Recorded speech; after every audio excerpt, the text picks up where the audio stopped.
یہ کر گزرے گا، اللہ کے احکامات کو مانے گا، تب اللہ تبارک تعالیٰ نے کچھ اور احکامات دیے ہیں۔ تو اللہ سبحانہ تعالیٰ ارشاد فرما رہے ہیں، آیت دیکھیں، آیت نمبر 1 ہے، بسم اللہ الرحمن الرحیم، یا ایہا الذین آمنوا لا تقدموا بین یدی اللہ ورسولہ واتقوا اللہ ان اللہ سمیع علیم۔ اے ایمان والو، اللہ اور اس کے رسول سے آگے نہ بڑھو اور اللہ سے ڈرتے رہا کرو، یقیناً اللہ تعالیٰ سننے والا ہے اور جاننے والا ہے۔ دراصل سورت کی شروعات کی جو 5 آیتیں ہیں ایک خاص موقع پر نازل ہوئی تھی۔ حضور اقدس صلی اللہ علیہ وسلم کے پاس عرب کے قبیلے کے بہت سے وفد یعنی گروپ آیا کرتے تھے، اور حضور پاک صلی اللہ علیہ وسلم ان میں سے کسی کو آئندہ کے لیے قبیلے کا امیر مقرر فرما دیتے تھے۔ ایک مرتبہ قبیلہ تمیم کا ایک وفد رسول اللہ صلی اللہ علیہ وسلم کی خدمت میں آیا۔ ابھی آپ نے ان میں سے کسی کو امیر بنایا نہیں تھا اور نہ اس سلسلے میں کوئی بات کی تھی، لیکن آپ کی موجودگی میں حضرت ابو بکر اور حضرت عمر رضی تعالیٰ عنہما نے یہ مشورہ کر دیا کہ ان میں سے کس کو امیر بنایا جائے۔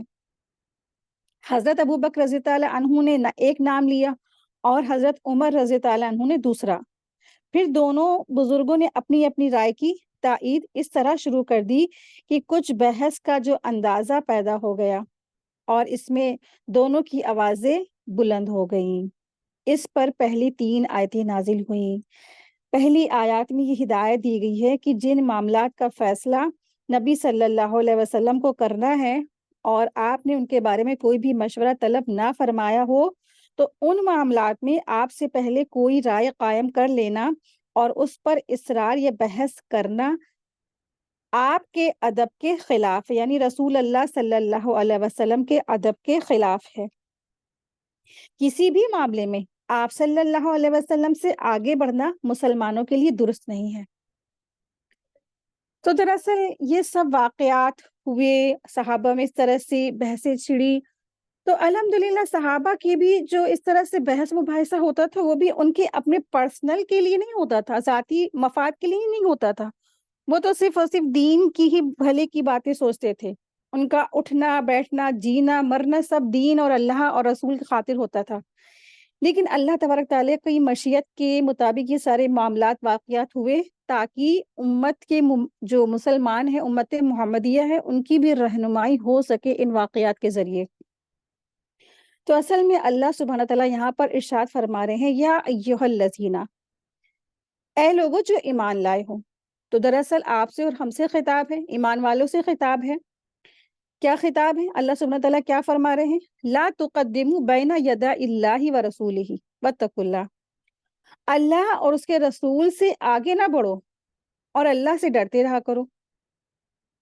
تو لا تقدموا بین یدی اللہ، تو اس سے معنی یہ ہے کہ اللہ سے اور رسول اللہ صلی اللہ علیہ وسلم سے آگے نہ بڑھو، یعنی اپنی کوئی بات یا کوئی کام اللہ اور اس کے رسول سے آگے نہ کرو۔ تو اس آیت میں اللہ اور اس کے رسول پر ایمان لانے کا بنیادی تقاضا بیان کیا گیا ہے کہ جب تم اللہ کو اپنا رب اور رسول اللہ کو اپنا ہادی اور رہبر مانتے ہو تو پھر ان کے پیچھے چلو، آگے مت بڑھو، اپنے فیصلے خود ہی نہ کرنے لگو، بلکہ یہ دیکھو کہ اللہ اور اس کے رسول کا کیا حکم ہے، اللہ نے اور اس کے رسول نے کیا حکم دیا ہے۔ تو یہ حکم دراصل جو اس آیت کا حکم ہے لا تقدموا، تو دراصل جو یہ حکم ہے مسلمانوں کے انفرادی معاملات میں بھی ہے اور اجتماعی معاملات میں بھی ہے۔ کسی بھی شخص کو خواہ وہ کوئی عالم ہو یا امام ہو یا پیر فقیر، یہ حق حاصل نہیں اور نہ ہی کسی جماعت یا پارلیمنٹ کا حق ہے کہ وہ اپنی طرف سے شریعت بنائے، کسی کام کو حلال یا حرام کہے یا باعث ثواب یا گناہ قرار دے۔ اگر کوئی کسی کو یہ حق دیتا ہے تو وہ اسے اپنا رب بناتا ہے۔ تو جو اللہ نے اور رسول نے حکم دے دیے ہیں، بس کیا کرنا ہے، انہی کی ہی بات کو ہمیں ماننا ہے، اللہ کی اطاعت کرنی ہے اور رسول کی اطاعت کرنی ہے۔ تو اس کے علاوہ اگر کوئی بھی یہ کہتا ہے کہ اس بات کو مانو، اس شریعت کو فالو کرو، تو نہیں، دراصل پھر کیا ہے، اس طرح سے اگر کیا تو یہودیوں نے بھی تو یہی کیا تھا، انہوں نے کتاب اللہ کو پیچھے رکھا، اپنے علماء اور احبار کو انہوں نے اپنا رب بنا لیا، یعنی انہوں نے ان کو حرام اور حلال کے حق دے دیے تھے۔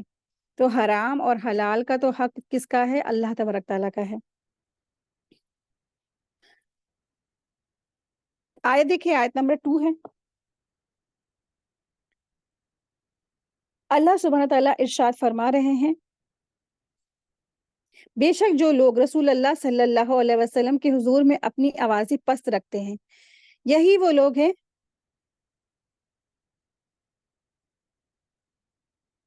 آیت 2 دیکھیں، اے ایمان والو، اپنی آوازیں نبی صلی اللہ علیہ وسلم کی آوازوں سے اوپر نہ کرو اور نہ اس سے اونچی آواز سے بات کرو، جیسے کہ آپس میں ایک دوسرے سے کرتے ہو، کہیں ایسا نہ ہو کہ تمہارے اعمال برباد ہو جائیں اور تمہیں خبر بھی نہ ہو۔ تو یہ آیت بہت ہی رونگٹے کھڑے کر دینے والی ہے، بہت ہی ڈرا دینے والی ہے۔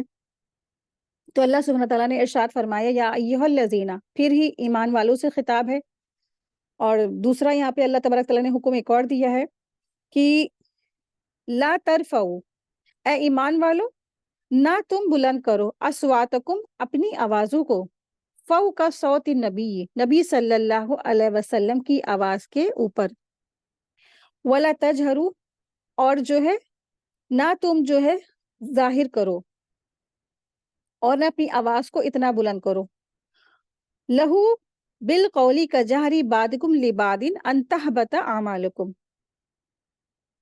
اور اپنی آوازیں نبی صلی اللہ علیہ وسلم کی آواز سے اوپر نہ کرو اور نہ اس سے اونچی آواز سے بات کرو، نہ آواز اونچی کرنا ہے رسول اللہ صلی اللہ علیہ وسلم کی آواز سے، اور نہ ہی آپ صلی اللہ علیہ وسلم سے اونچی آواز میں بات کرنا ہے۔ دو حکم دیے گئے، اور جیسے اللہ سبحانہ تعالیٰ فرما رہے، جیسے تم آپس میں نا ایک دوسرے سے باتیں کرتے ہو نا، تمہیں اس طرح سے بالکل بھی بات نہیں کرنا ہے۔ بات کیسے کرنے ہیں؟ ادب اور احترام کے ساتھ میں۔ اللہ سبحانہ تعالیٰ ارشاد فرما رہے ہیں، یا ایھا الذین آمنوا لا ترفعوا اصواتکم فوق صوت النبی۔ تو پچھلی آیت میں ایمان والوں کو اپنے قول اور فعل میں رسول اللہ صلی اللہ علیہ وسلم سے آگے بڑھنے سے منع فرما دیا۔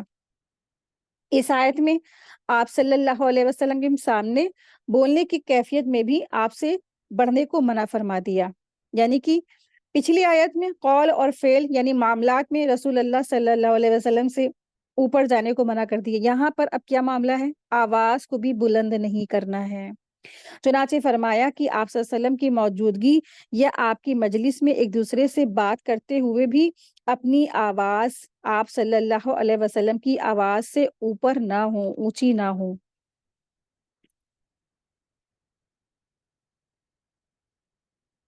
اللہ سبحانہ تعالیٰ ارشاد فرما رہے ہیں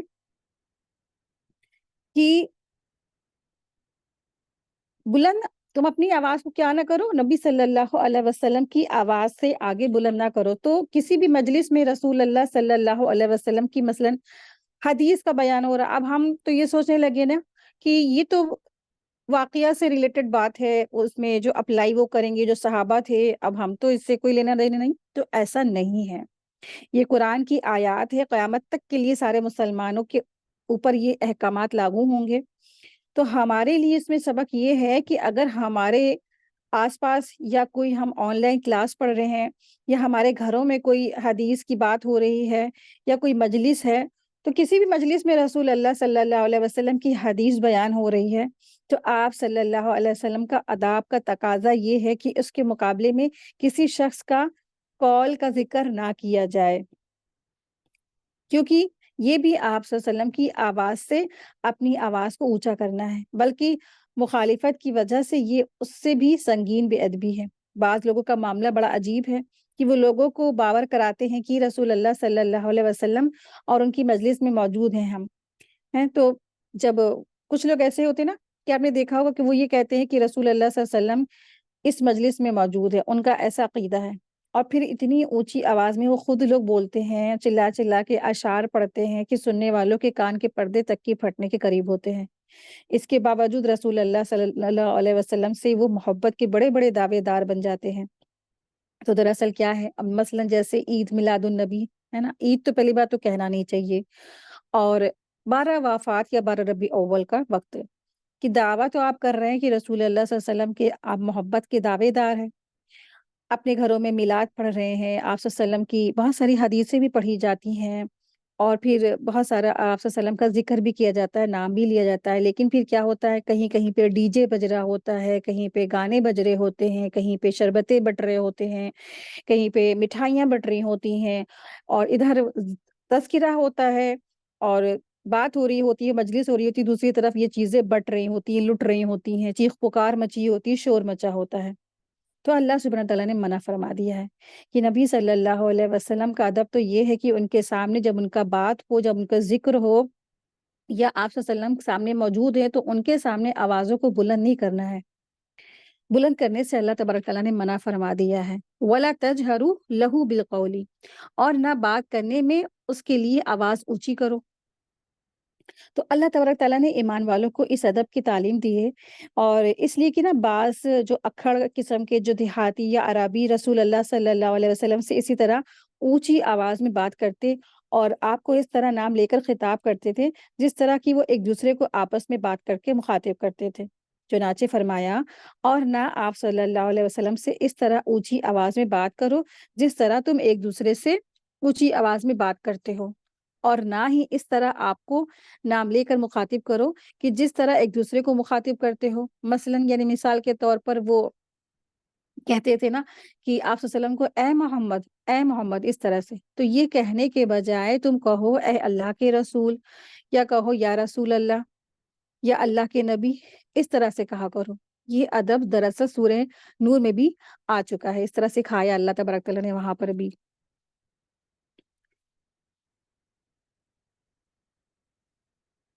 کجاہری بعضکم لبعض، یعنی کہ تمہارا بعض کو بعض کے لیے آواز دینا یا اونچی کرنا آواز اس طرح نہ ہو جس طرح تم آپس میں ایک دوسرے کو پکارتے ہو، اس طرح تم رسول اللہ صلی اللہ علیہ وسلم کو نہیں پکار سکتے ہو۔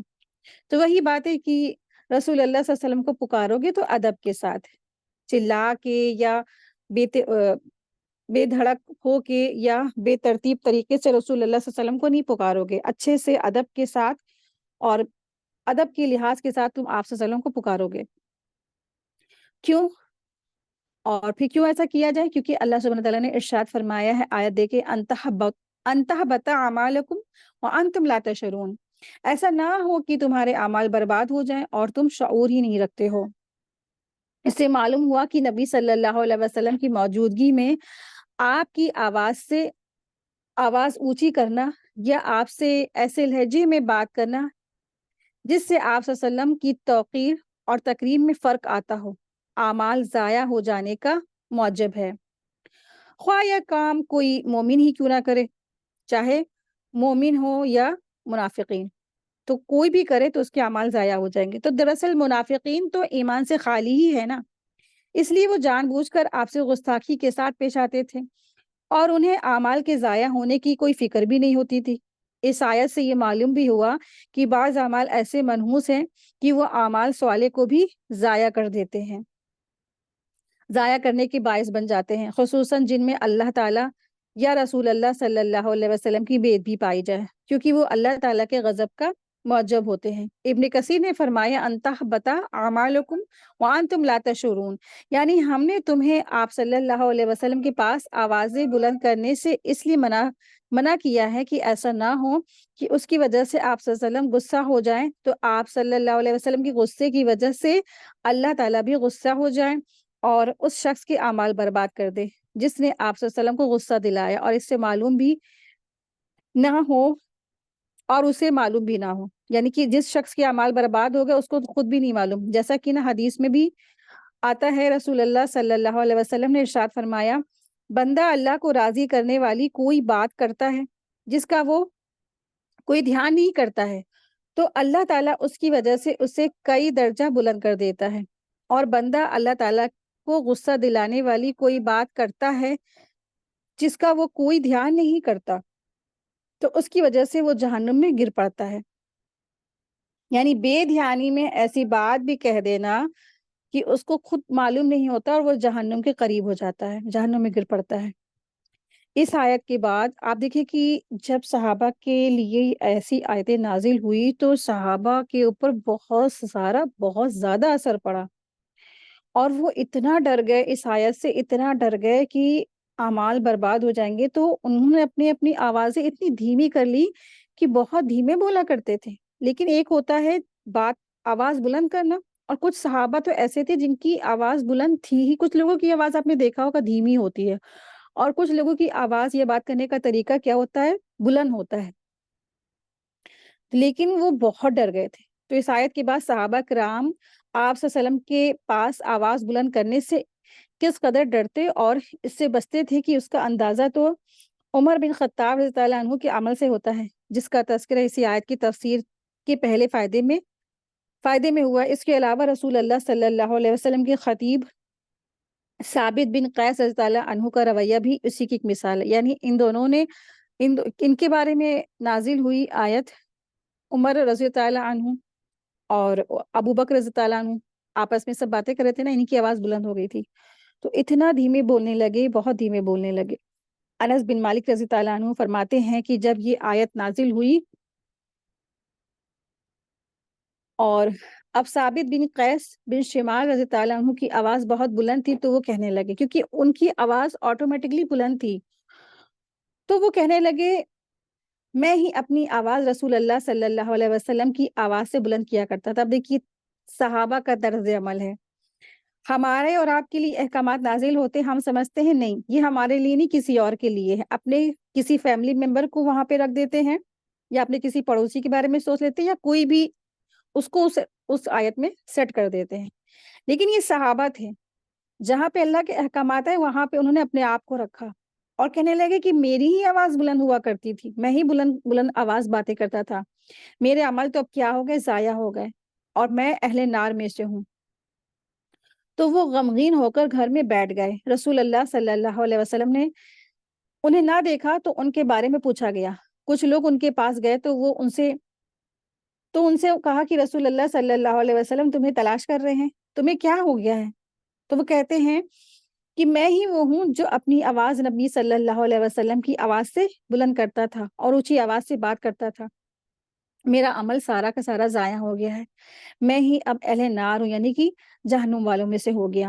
لوگوں نے آ کر رسول اللہ صلی اللہ علیہ وسلم کو ان کی بات بتائی تو نبی صلی اللہ علیہ وسلم نے فرمایا نہیں، بلکہ وہ اہل جنت میں سے ہے۔ انس رضی اللہ عنہ نے فرمایا پھر ہم انہیں اپنے درمیان چلتا پھرتا دیکھتے تھے اور جانتے تھے کہ وہ جنتی ہیں۔ اور عمر رضی اللہ عنہ، ان کا تو معاملہ ایسا ہو گیا تھا کہ اتنی دھیمی آواز میں بات کرتے تھے کہ رسول اللہ صلی اللہ علیہ وسلم کو ان سے دوبارہ پوچھنا پڑتا تھا کہ ہاں عمر تم نے کیا کہا ہے، اتنے زیادہ وہ ڈر گئے تھے۔ عمر رضی اللہ عنہ، سارے صحابہ بہت ڈر گئے تھے۔ آپ دیکھیں تو دو چیزیں ہیں یہاں، ایک تو یہ ہے کہ آواز کا والیوم آپ صلی اللہ علیہ وسلم کی آواز سے اونچا نہ ہو، اور دوسرا یہ ہے کہ آپ صلی اللہ علیہ وسلم کی مجلس میں یا مسجد میں یا آپ صلی اللہ علیہ وسلم کی موجودگی میں آپس میں ایک دوسرے کے اوپر آوازیں بلند نہیں کرنا ہے، شور نہیں کرنا ہے۔ تو بعض علماء نے نبی صلی اللہ علیہ وسلم کی زندگی کے علاوہ بعد میں آپ کے روضہ مبارک کے پاس آوازیں بلند کرنے سے بھی منع کیا ہے۔ آپ دیکھیں سب سے زیادہ رش وہیں ہوتا ہے، بعض وقت اتنا زیادہ رش ہوتا ہے کہ انسان کی کسی کا فنگر کچل گیا یا کسی کا ہاتھ دب گیا یا کسی کو دھکا لگ گیا، کوئی گر گیا، لیکن کیا ہے، صبر کرنا ہے، صبر، اپنی آواز بلند نہیں کرنا ہے، چیخ پکار کر کے لڑنا جھگڑنا شروع نہیں کر دینا ہے، یا زور زور سے نعتیں اور میلادیں یہ سب پڑھنے کی ضرورت نہیں ہے۔ بالکل خاموشی کے ساتھ جائیں، بالکل خاموشی سے آہستگی سے سلام کریں، نماز پڑھیں اور خاموشی سے عزت اور احترام کے ساتھ چلے آئیں۔ لیکن افسوس ہے یہاں کہ آپ دیکھیں کہ افسوس کے ساتھ کہنا پڑ رہا ہے کہ جب لوگ مسجد نبوی کے پاس جاتے ہیں نا، تو اس طرح بعض اوقات بھاگتے ہوئے، چیختے ہوئے، لڑتے لڑاتے ہوئے، شور مچاتے ہوئے وہاں پہنچتے ہیں کہ اور باتیں شروع ہو جاتی ہیں، آپس میں باتیں کر رہے ہوتے ہیں اور ان کی باتیں ختم ہونے کا نام نہیں لیتی، کوئی ادب نہیں، کوئی احترام نہیں۔ اور کوئی ذکر نہیں، کوئی درود شریف بھی نہیں، اور صرف ایک ہنگامہ برپا کیا جاتا ہے. بس یہ ہم اس جگہ بس پہنچ جائیں، وہ جو درجہ ہے وہ ہم کہہ سکے کہ ہم روزہ رسول پہ گئے تھے، تو وہ ہم کہہ سکے کہ ہم ہو کر آئے ہیں. بس یہ لوگوں کا منشا ہوتی ہے. تو نہیں، دراصل ایسی جگہ پہ جانا تو کسی مطلب کی عزت اور احترام کے ساتھ جانا ہے، ادب اور احترام کے ساتھ جانا ہے. ورنہ کیا ہے، اگر خدا نخواستہ کسی نے جاہلی میں، لا علمی میں وہاں پہ آوازیں بلند کر دی، کوئی کسی پہ لڑنے لگا، کوئی کسی سے جھگڑا ہو گیا، آوازیں بلند اتنی ہوئی، اور پھر کیا ہے، آپ دیکھیے کہ وہیں پہ آپ صلی اللہ علیہ وسلم کی قبر مبارک ہے، روضہ ہے. تو پھر وہاں پہ ایسے جو پھر آیت کے حکم میں آ جائے گا کہ خدا نخواستہ اللہ نہ کرے کسی کے اعمال وہ ضائع ہو جائے، کہ کرنے تو گئے تھے کہ ہم عمرہ کرائیں، حج کرائیں، لیکن بدلے میں کیا ہوا، ساری زندگی کے اعمال اللہ نہ کرے برباد ہوں. تو ایسا نہ ہو کہ برباد ہو جائے. تو ہر جگہ کے آپ دیکھیے کچھ اصول ہوتے ہیں، کچھ فائدے ہوتے ہیں، کچھ ضابطے ہوتے ہیں. اگر وہاں پر جو کیئر ٹیکر والے ہوتے ہیں مسجد نبوی میں، تو جو خواتین بھی ہوتی ہیں تو ادھر وہ بنائی جاتی ہیں، سلیکٹ کی جاتی ہیں، سیکیورٹی میں ہوتی ہیں وہ. تو بس انہی کی بات سنیں، اسی حساب سے چلے، رش میں یا دوڑ بھاگ کر کے یا شور غل مچا کے آپ صلی اللہ علیہ وسلم کے پاس میں روضہ مبارک پہ نہ جائیں. عزت اور احترام اور ادب کے ساتھ آرام سے چل کے بھی جائیں. تو آپ دیکھیں کہ مال کما کے انسان اس کو سنبھالتا ہے، اس کی حفاظت کرتا ہے، تو اعمال کما کے بھی ان کی حفاظت کرنا ضروری ہے. اور ان میں سے ایک یہ کہ نبی صلی اللہ علیہ وسلم کا احترام ہے. علماء نے یہ کہا ہے کہ جو لوگ نبی صلی اللہ علیہ وسلم کی تعلیمات کی جو مجلس ہوتی ہے، اس میں آپ صلی اللہ علیہ وسلم کی اگر حدیث پڑھی جا رہی ہے، یعنی قرآن تو ویسے بھی جب پڑھا جا رہا ہے تو خاموش ہو جائے انسان، کیونکہ جنہوں نے سن کر خاموشی اختیار کی تھی نا. اور پھر اسی طرح سے حدیث کی مجلس ہے تو خاموشی اختیار کر لینی چاہیے. جو کوئی حدیث سنا رہا ہے تو آپ دیکھیں، یا تو جیسے مثلاً خطبہ جمعہ میں ہوتا ہے، امام صاحب سنا رہے ہوتے ہیں، یا کوئی آپ ایسی مجلس میں گئے یا حدیثوں کا پڑھنا پڑھانا ہے، اجتماع ہے، اور کوئی درس ہے یا کوئی مجلس ہے، دین کی مجلس ہے، تو آپ یہ نہ دیکھیں کہ کون پڑھ رہا ہے، کیسا کون شخص پڑھ رہا ہے. آپ یہ سوچیں کہ کیا پڑھا جا رہا ہے. رسول اللہ صلی اللہ علیہ وسلم کی حدیث پڑھی جا رہی ہے اور قرآن پڑھا جا رہا ہے. تو آپ دیکھیں کہ اس وقت باتیں وغیرہ مت کریں. اور حدیث جب کوئی سنا رہا ہے اور لوگ کیا کر رہے ہوتے لیکن باتیں کرتے چلے جاتے ہیں، یہ بھی اس کے خلاف ہے. اس سے بھی اعمال ضائع ہو جاتے ہیں.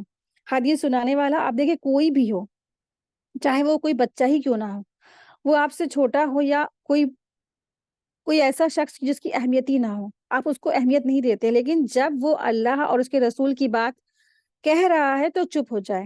کبھی کبھی ایسا ہوتا ہے نا کہ کوئی بچہ ہے یا کوئی بھی راہ چلتے پھرتے یا کوئی اچانک سے آپ صلی اللہ علیہ وسلم کے بارے میں بتا رہا ہوتا ہے تو سن لے، خاموش ہو جائے، اس کو اپنی بات پوری کر لینے دے، بیچ میں اس کی بات کاٹے نہیں. اور پھر آپ دیکھیں کہ بہت سارے ایسے مواقع ہوتے ہیں جب آپ صلی اللہ علیہ وسلم کی حدیث بولی جا رہی ہوتی، سنائی جا رہی ہوتی، تو خاموشی سے اختیار کرے اور اس کو سن لے. ہمارا دین اس طرح کا آزادی والا نہیں ہے کہ جس میں جس کو جو چاہے کہہ دو. کہنے کے بھی طریقے ہیں. بڑوں کا احترام ہے، والدین کا احترام ہے، استاد کا احترام ہے، علماء کا احترام ہے. تو یہ جو آیت ہے ہمارے لیے اس میں اہم سبق ہے کہ جیسے رسول اللہ صلی اللہ علیہ وسلم کا عزت اور احترام ہے، اور ان کی مجلس میں جب حدیثیں پڑھی جا رہی ہیں تو آوازیں بلند نہیں کرنا ہے، گفتگو نہیں کرنا ہے، کانسنٹریٹ کے ساتھ خاموشی سے سننا ہے.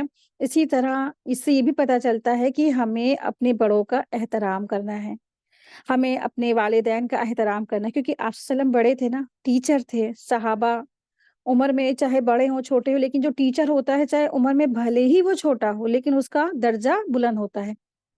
اور پھر آپ صلی اللہ علیہ وسلم رسول تھے، پیغمبر تھے، ہادی تھے، رہنما تھے. تو اسی طرح سے جو بھی معاشرے کے ہادی، رہبر، رہنما یا ٹیچر، ان کی بھی کیا کرنا ہے، عزت اور احترام کرنا ہے. پھر اس کے سب سے پہلے تو دیکھیں کہ والدین ہی سب سے بڑے ٹیچر ہوتے ہیں. والدین تو جب سے بچہ پیدا ہوتا ہے وہ بچوں کو لرننگ کرانا شروع کر دیتے ہیں، سیکھنا سکھانا شروع کر دیتے ہیں. تو والدین کا احترام کرے، اپنے استادوں کو احترام کرے، جو اپنے ٹیچر سے ان کا احترام کرے. اور جو علماء ہیں، علماء کا احترام بھی کرنا ضروری ہے. اسی طرح یہ بھی کہا گیا ہے کہ علماء دراصل انبیاء کے وارث ہے. اگر نبی کی مجلس میں آواز بلند کرنے کی اجازت نہیں ہے نا، تو علماء کی مجلس میں بھی آوازیں بلند کرنے کی